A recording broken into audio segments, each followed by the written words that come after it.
ఈరోజు కేటీఆర్ ఇంకా అహంకారం దూరతోటి గౌరవ ముఖ్యమంత్రి రేవంత్ రెడ్డి మీద అనుచిత వ్యాఖ్యలు చేస్తున్నటువంటి కేటీఆర్ కు బుద్ధి జ్ఞానం ఇంకా కూడా లేదు. అధికారం పోయిందనే అక్కస్తోటి లుచ్చ పనులు చేసి మిగతా వాళ్ళను అనవసరంగా గౌరవ ముఖ్యమంత్రి రేవంత్ రెడ్డి మీద నోరు జారే విధంగా మాట్లాడుతున్నాడు.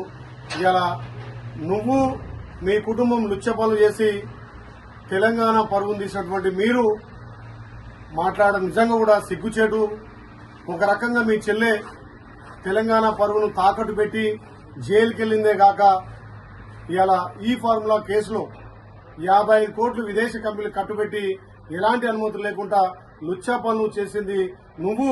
అనవసరంగా వేరే వాళ్ళ పేరు మీద నోరు జారడం నీకు సిగ్గుచేటు.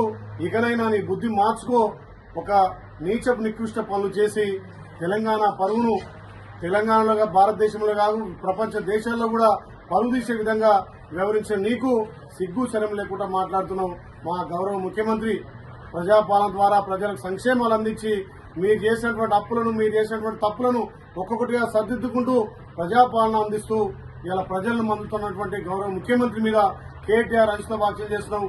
ఖబర్దార్ బిడ్డ, లుచ్చ పనులు చేసింది మీరు ఇలా తెలంగాణ పరుగును భారతదేశంలో ప్రపంచ దేశాల్లో ఇలా తెలంగాణ పరువును తీసింది మీరు. కాబట్టి ఇలా తెలంగాణ ప్రజలు మిమ్మల్ని చీకొట్టి ఇంట్లో కూర్చోబెట్టినా జైలు పోతూ ఇవాళ ఇంకా కూడా ఇలాంటి వ్యాఖ్యలు చేయడం నిజంగా కూడా నీ అవివేకానికి నిదర్శనంగా మళ్ళొక్కసారి గౌరవ ముఖ్యమంత్రి రేవంత్ రెడ్డి గారి మీద నోరు జారితే తస్మత్ జాగ్రత్త బిడ్డ.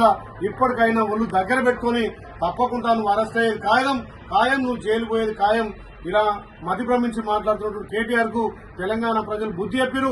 రాబోయే రోజుల్లో స్థానిక సంస్థలు కూడా మీ పార్టీకి మీకు బుద్ధి చెప్తారని చెప్పి హెచ్చరిస్తున్నాం.